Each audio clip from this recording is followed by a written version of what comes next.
O entrevistado do Abrir do Jogo desta segunda-feira é o cientista político Felipe Dávila, que é pré-candidato do Partido Novo à presidência da República. Felipe, muito obrigada por aceitar nosso convite para essa entrevista aqui para Itatiaia e para o Abrir do Jogo. É um grande prazer, Edilene, estar aqui conversando com você e com os ouvintes da Itatiaia. Felipe, conta um pouquinho para a gente sobre a trajetória do senhor e como é que foi essa chegada postulante ao cargo de presidência da República, que é o maior cargo eletivo do Brasil. Bom, eu sou fundador do CLP, do Centro de Liderança Pública, uma instituição que vem trabalhando há anos na formação de lideranças públicas e na melhoria da gestão pública.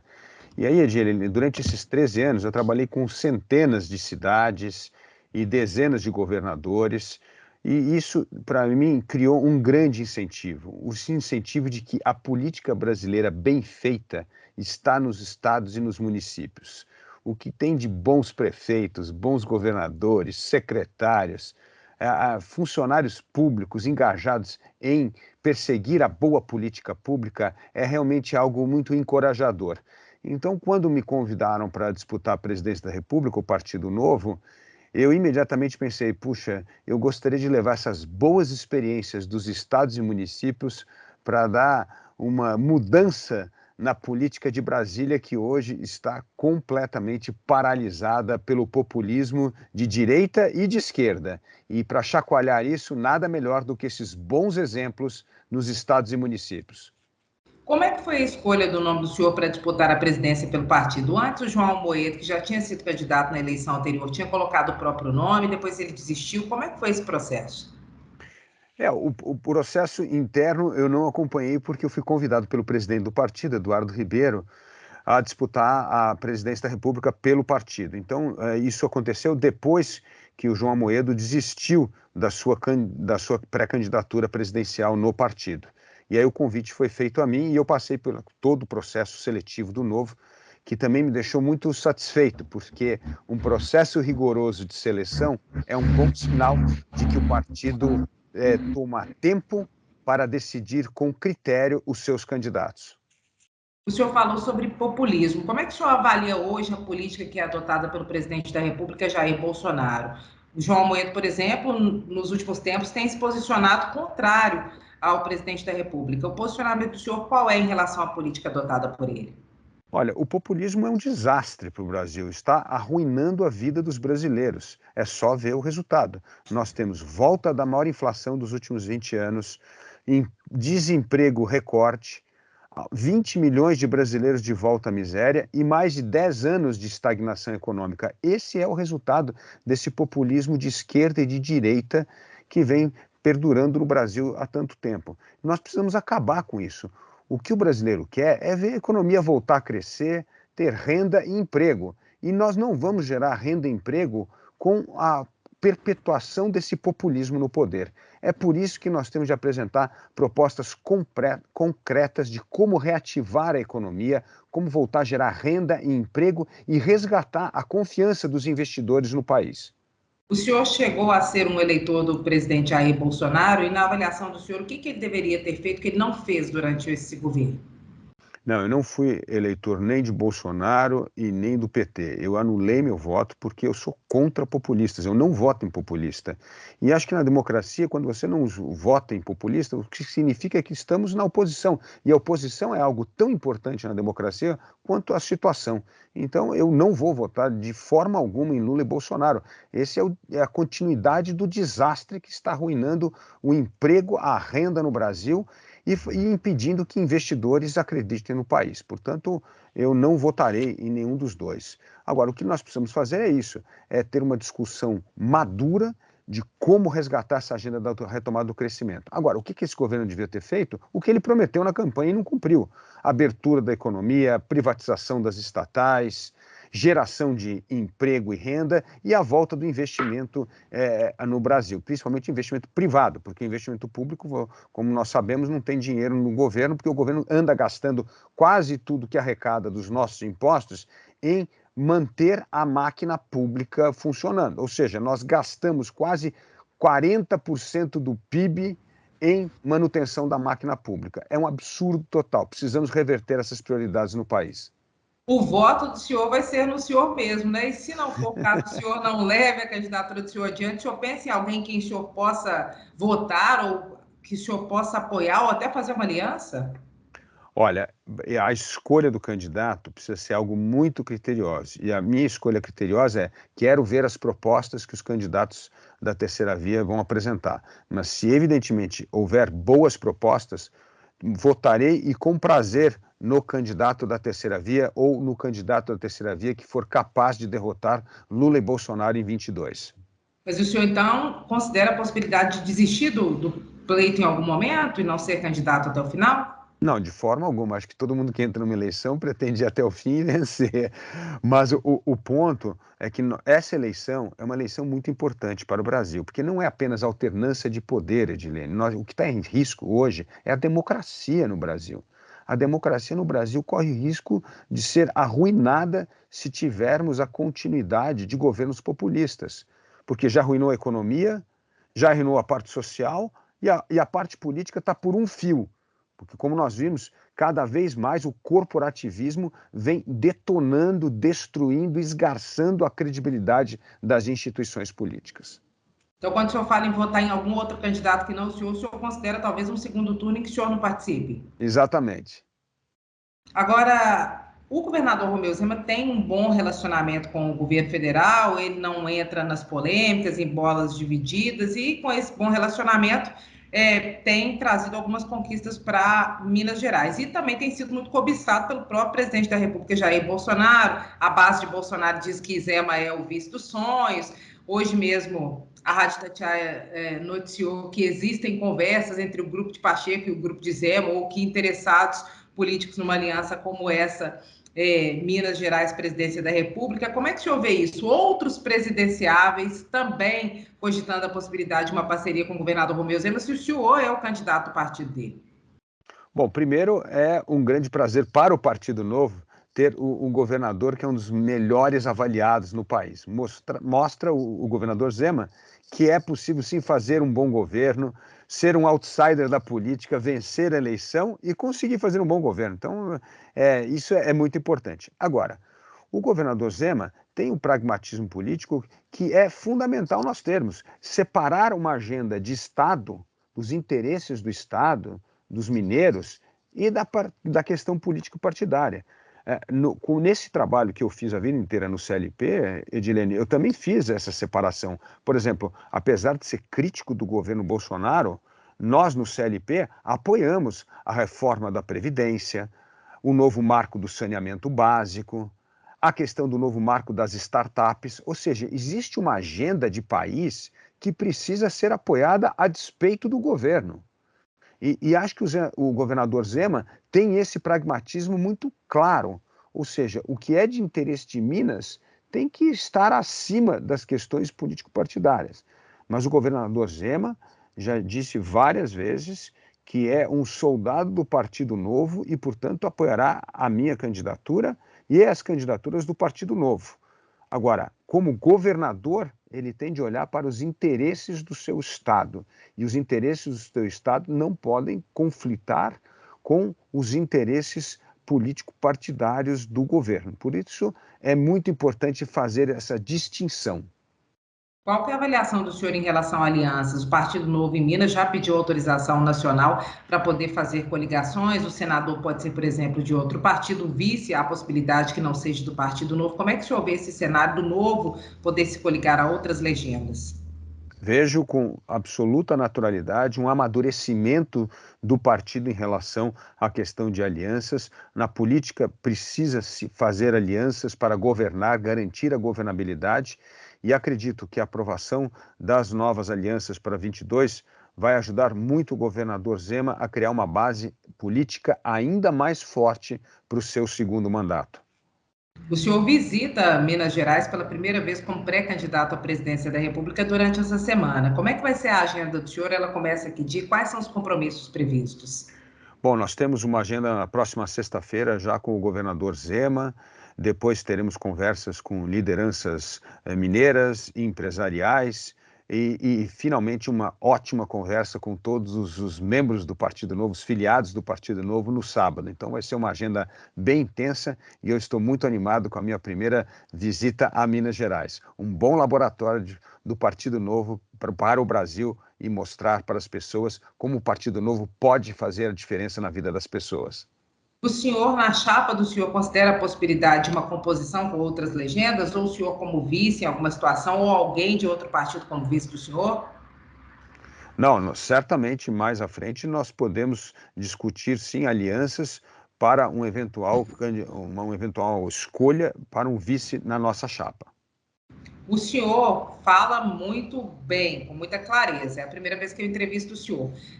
Rolou uma conversa de bastidores aqui em Brasília que há algumas semanas o senhor teria pedido uma consultoria para a liderança do Novo para poder se comunicar melhor com todo o público, com todas as camadas de público. Teve isso mesmo? Não teve? Como é que é esse negócio? Ou o senhor já naturalmente se comunica bem? Não teve essa conversa, mas o que tem é que nós vamos começar um movimento para ouvir o brasileiro. Acho que um dos grandes desafios que nós temos hoje na política é reconectar a política com as pessoas. E, portanto, nós precisamos ouvir as pessoas. E você, como uma experiente jornalista, Edilene, sabe muito bem que político gosta de chegar nos lugares e começar a falar. Então, nós vamos fazer um pouco do inverso. Nós vamos chegar nos lugares e conversar, ouvir as pessoas antes de falar. O brasileiro, nesse momento, quer falar. E ele sabe onde é que estão as suas dores, onde é que estão os reais problemas que precisam ser resolvidos e enfrentados. E é ouvindo o brasileiro que nós vamos melhorar a qualidade da política pública no Brasil. Como é que está a programação nacional do senhor? O senhor já começou a visitar todos os estados? O primeiro que o senhor visita é Minas Gerais, aí no estado do senhor, o senhor já fez alguma agenda? O senhor é de São Paulo mesmo, né? Sim, mas não, nós já visitamos o Rio Grande do Sul, Santa Catarina, o Paraná, o Espírito Santo e o Rio de Janeiro. E agora Minas Gerais para fechar com chave de ouro. Depois de Minas Gerais, como é que é a agenda do senhor pelo Brasil? Olha, depois de Minas Gerais, a ideia é começar esse nosso movimento de escutar as pessoas, mas certamente iremos aos grandes colégios eleitorais. Vamos visitar a Bahia, vamos visitar o Pernambuco e, evidentemente, a região norte do país. Agora, o importante agora é pausar depois da visita de Minas por fim de ano, porque depois voltaremos com a nossa caravana a partir de janeiro. Tem algo especial nesse encontro do Partido Novo que o senhor vai participar? O senhor vai levar algo que o senhor não disse ainda? Como é que deve ser? Vou levar a nossa mensagem que precisamos criar um Brasil para os empreendedores, para as pessoas que querem trabalhar, para as pessoas que querem investir no país. O brasileiro quer ser dono do seu destino, ele não quer ficar vivendo de mesada de governo, ele quer um empurrão para construir a sua própria vida. Portanto, nós achamos que a melhor coisa que o Estado pode fazer é ajudar as pessoas a criar os seus negócios, a criar os seus empregos, a criar condições de segurança jurídica para que invistam no nosso país. Temos muito investimento a atrair, né, Edilene, na área de infraestrutura, de saneamento básico, criar portos, estradas, ferrovias, que pode gerar milhares de empregos no momento desse. E esses investimentos hoje não são feitos no Brasil porque todo mundo coloca na balança o risco político, o risco econômico dos próximos meses. Portanto, tenho certeza que com uma eleição, com a vitória nossa nas eleições, teremos sim a que apaziguar, pacificar o país e restaurar a confiança no país para que as pessoas que querem investir, trabalhar e gerar emprego encontrem as condições para que isso seja realizado no país. O senhor já tem nome para um possível ministro da Economia? Não, e por uma razão muito simples. A coisa mais importante hoje, estão todos os candidatos anunciando seus ministros da Economia, para mim é anunciar o ministro do Meio Ambiente. A questão fundamental daqui para frente é a questão de uma economia de carbono neutro no Brasil, vai ser fundamental, inclusive para os investimentos.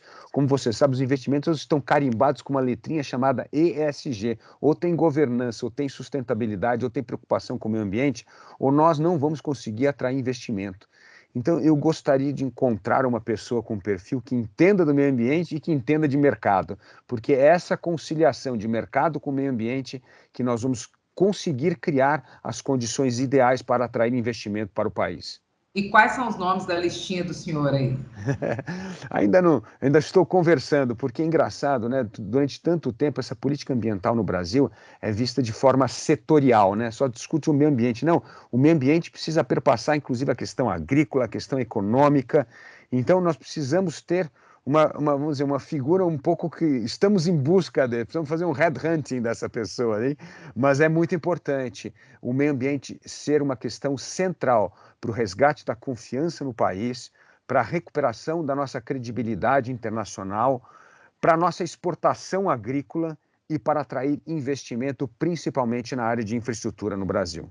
O senhor disse que Minas Gerais é um laboratório, um case de sucesso do Partido Novo para mostrar para todo o Brasil que vocês são capazes de governar. Dois pontos marcam a gestão do governador Romeu Zema. Um é uma relação mais complexa com a Assembleia Legislativa, que ao longo desse tempo passou por altos e baixos, e outro que tem também a ver com isso foi uma solução que o governador Romeu Zema encontrou, que foi o investimento numa agenda administrativa, na captura de recursos atraindo investimentos para o Estado, também usando a AGE, a Advocacia Geral do Estado, para adiantar recursos importantes de ações que ainda estão em andamento. Isso também o senhor pretende fazer no Senado Nacional? E para a relação com o Legislativo, o senhor que é cientista político, quais serão as principais estratégias do Partido Novo caso o senhor ganhe as eleições? Olha, Edilene, o Legislativo mostra que sempre está disposto a aprovar as reformas estruturantes do Brasil quando existem duas coisas fundamentais. Primeiro, prioridade clara do Poder Executivo e vontade política para fazer com que aquela medida seja aprovada, ou seja, empenho. E segundo, mobilização da sociedade civil. É essa combinação da sociedade pressionando de baixo para cima, o governo definindo bem as suas prioridades, que nós conseguimos aprovar reformas importantes e combater o corporativismo. Foi assim que nós aprovamos a reforma da Previdência, como eu bem disse, a questão do marco do saneamento básico, a autonomia do Banco Central, ou seja, quando há este alinhamento, as coisas funcionam. Agora, quando a sociedade está dividida e o governo não está empenhado, quem vence é o corporativismo. É o que aconteceu agora com a reforma administrativa e o que aconteceu com a reforma tributária. A sociedade se dividiu antes de aprovar uma reforma tributária para simplificar as regras do jogo. A sociedade começou a brigar qual que é a alíquota de cada setor, qual vai ser a alíquota da indústria, do comércio, da agricultura. Essa divisão fez com que o corporativismo vencesse a batalha no legislativo. E a mesma coisa com a reforma administrativa. O governo não se empenhou para aprovar a reforma administrativa. E, portanto, o corporativismo vence essas batalhas. Portanto, para fazer essa agenda modernizadora avançar no Brasil, precisamos ter um governo com prioridades claras e precisamos ter uma sociedade civil mobilizada para pressionar o legislativo a votar essas matérias inadiáveis no país. E o senhor é um defensor da flexibilização em relação a coligações? O Partido Novo começou com isso de forma muito rígida, em Minas Gerais, pioneiramente, vendo que estava difícil governar, já pediu uma flexibilização. O senhor defende essa flexibilização, inclusive no Estatuto do Partido, que prevê autorização nacional para qualquer tipo de coligação? Defendo. A coligação é fundamental. Nós precisamos ter aliados em torno de propostas. Se temos outros partidos que querem votar e acreditam nas propostas do Partido Novo, por que não fazer coligação? Então, é muito importante a coligação para o bem do país, para o bem da aprovação das reformas estruturais do Estado brasileiro. Nós não precisamos fazer coligação para aprovar a reforma tributária, a reforma administrativa, para simplificar regras para as pessoas poderem investir no país. Ou seja, nós temos uma série de reformas importantes a ser feitas. E se não tiver coligação, muito difícil construir esse consenso no legislativo.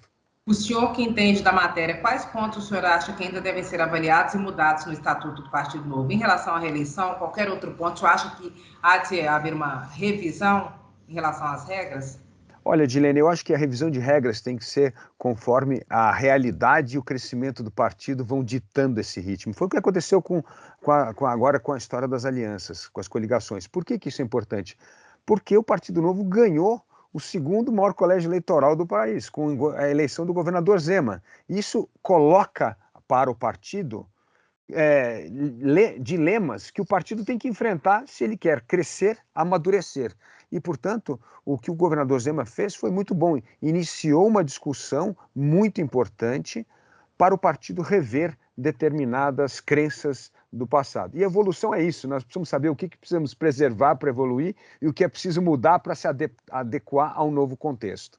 A gente já está terminando nossa entrevista, nosso bate-papo. O senhor acha que é possível fazer todas as mudanças necessárias e permanecer novo? Certo? É assim que nós vamos permanecer novo.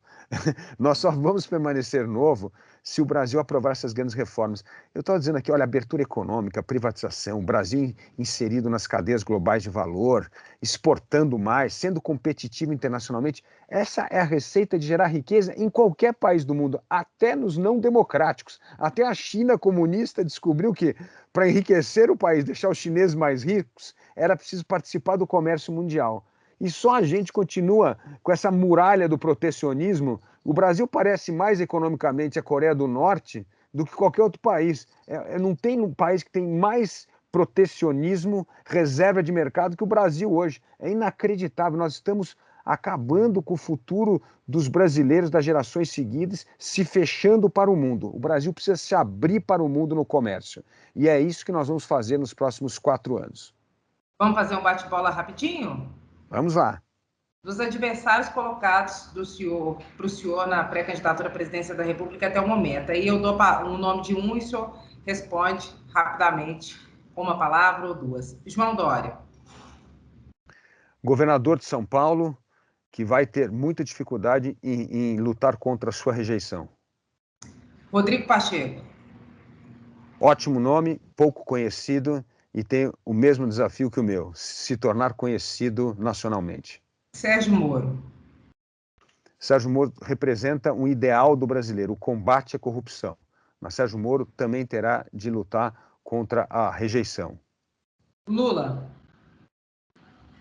Lula seria a volta ao pesadelo do Brasil, da falta de ética, da corrupção, do aparelhamento do Estado, que levou o Brasil à recessão econômica e aos escândalos que nos envergonharam internacionalmente. Felipe Dávila. Felipe Dávila terá uma batalha como Rodrigo Pacheco para se tornar nacionalmente conhecido. E se tornar nacionalmente conhecido, certamente tem as melhores propostas para o Brasil. Seu Felipe, muito obrigada pela entrevista, viu? Obrigado, Edilene. Prazer falar com você.